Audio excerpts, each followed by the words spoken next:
Welcome to the Draft Brewery. This is Dr. Chris Baker, DC, reporting today after a win at SPDC 29.05 with Mono Blue Control.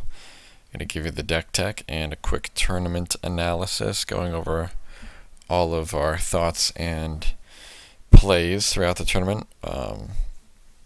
This deck is just kind of a metagame call. I thought it might be positioned well against what I mainly expected to face. I expected to face a lot of blue-black and blue-red control decks. Maybe some red aggro, maybe some token deck, and maybe some mono-green, but so far the metagame is so diverse and so small that people tend to just play the same deck all the time. I think there's very few people that play a different deck every week, and that's actually something I try to do because I think it helps stimulate diversity in the format. So yeah, I've seen other people play mono blue before for sure, and I've played the Scribe combo deck, but that deck is super fragile and not very easy to win with. It can win, but it just felt like an uphill battle every game I was playing with it. So I figured I want to go for a more natural controlled deck. So a couple differences. Even though it's mono blue, I'm still playing the E4 Evolving Wilds, mainly because just powering out Treasure Cruises a little bit more easily. If you can, the turn, you can get those going as fast as possible. That is the turn that you won the game, I find that you don't have a turn one play, and you don't have any other tap lands in this deck, so it's great turn one play, which is just a free mana for Treasure Cruise, and I'm choosing to run 24 lands, which is, again, one of the highest number of land counts I've seen. I don't think I've ever seen very many decks at all run 25 or more. Even most people playing control decks will only run 23, sometimes 24. And I've usually stuck to that. But if we're going to be thinning our deck, at the same time, we'll look at our curve here and we'll see that we really want to hit every land drop. It's pretty interesting. But yeah, I think it's worth it. With monocolor deck, you also get 4 Radiant Fountain, which is turned out to be quite relevant, I think, in a lot of our matchups. Just starting the game at potentially 28 life is really nice when you're in blue, when you actually can't gain life. And yeah, so other changes that I did versus other decks I've seen is I decided to include Jeskai Sage as the defensive 2-drop rather than Omen Speaker or Sigiled Starfish. While those cards give you a little bit of selection over time, you need to have 1 power, so that kind of eliminated the Starfish. People can just go wide, and while it can block, it just isn't the same. And scrying every turn is okay, but it's not raw card economy. I just want to be drawing cards, so that's what I found with Omen Speaker too, is that a lot of times you just keep top, and then it's just like it really didn't do anything. And sometimes if you need a land drop, you can put 2 on bottom, and it again gets you out of a bind, but it's just not that strong, I found. Now this card actually gets pretty nuts. It can be I've made it a 3/3 or a 4/4 at times too. You can play instants defensively and be able to trade up and block. So just the prowess ability on this guy is pretty good. I also thought Palace Familiar would be a good card for this, but I thought prowess would be a little bit better, and I did not think the flying ability would set it apart enough, because I thought I would be defensive most of the time anyway, and there aren't any like X1 flyers to worry about. It's a lot of just like Typhoid Rats and Dragon Fodders, and I guess the only relevant thing would be the Rise of Eagles, but the Palace Familiar can't even stop that anyway. So it's also another good target for Nimbus Naiad. Nimbus Naiad is basically a 5 mana aura for the most part, unless you have to be defensive, but you want to put it on the Jeskai Sage or primarily the Whirlwind Adept, which is the main win con of this deck. I like it more than Benthic Giant because it is much faster at finding, the 5th land over the 6th, and you often just cast enough spells that they can't block profitably anyway. An interesting note here too is also only 2 Rise of Eagles. I tend to see this card just clunking up a lot of early game hands, and it's actually not a card you want in your hand to start the game at all. But it is a very good card and a great way to end the game, so you want at least 2, 3 might have been fine.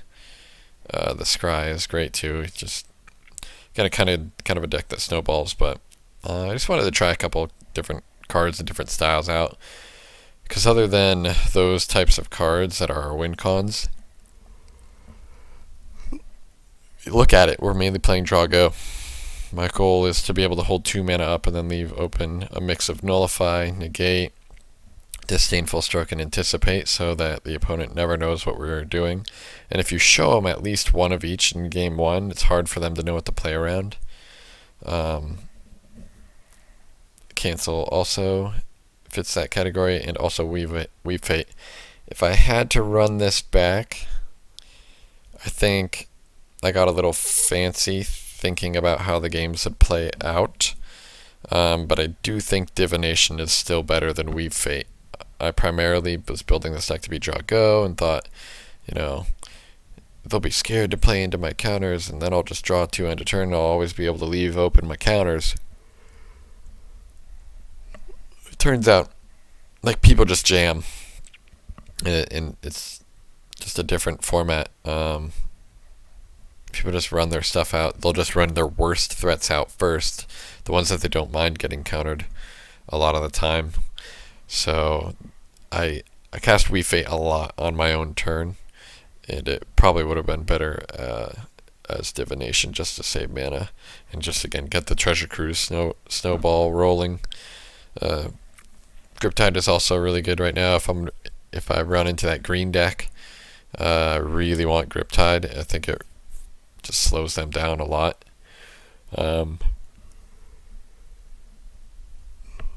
Enhanced Awareness is definitely a card too that, again, I thought was going to be insanely good when it first got spoiled, because it's very similar to Sift again, but like the paying extra mana to be able to hold or to hold mana up to play it as an instant, it's just as Weave Fate is to Divination, Enhanced Awareness is to Sift, and I really think just Divination and Sift are just far greater in general. So I just wanted to test it out, and it fits with line with the theory of the deck.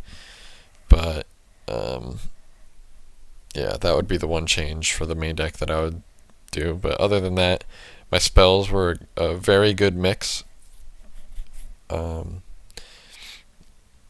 I definitely like playing a little bit of everything. So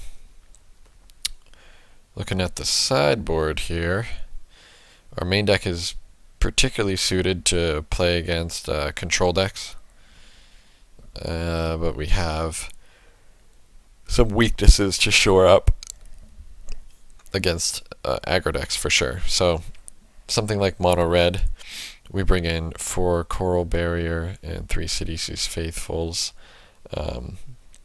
Sometimes we bring in negates if they're more spell heavy, like Lightning Strike and Dragon Fodder, stuff like that. Voyage's End can also be good too, just to help slow them down, kill tokens. So against things like Izzet Control, we can go up to 4 Disdainful Stroke, 4 Negate. Those are the best cards against them by far. Coral Barrier is sometimes okay because the 1/1s will have unblockability from the Island Walk, and the 1/3 can block the Flurry of Horns, so that's pretty good.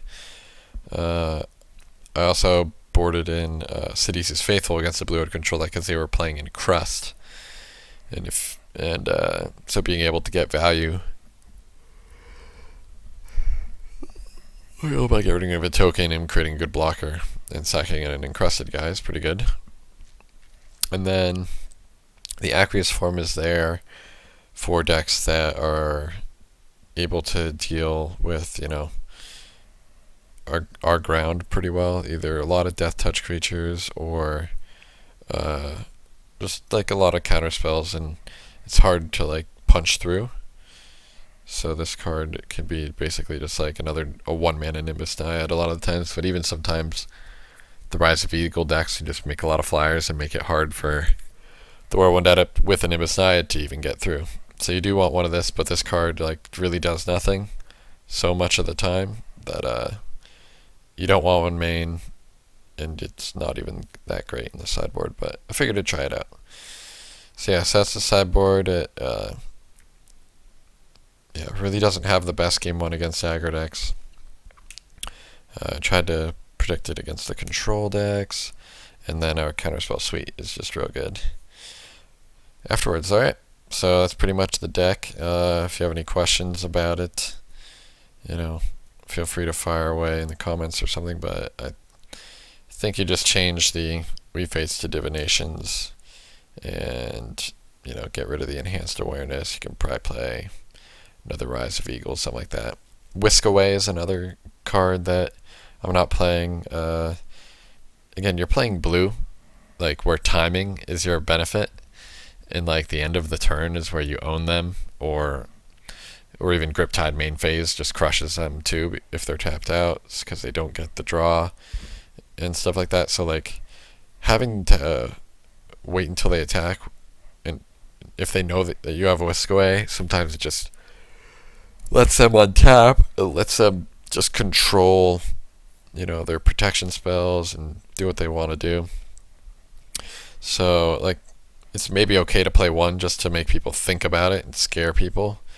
That's actually probably what I should have done, is maybe just ran one in the main, but I don't think it's that good. Again, it is not Jazorius Charm, so I have a couple failed predictions from Fate Reforged. Okay, so that's the deck. On to the matches.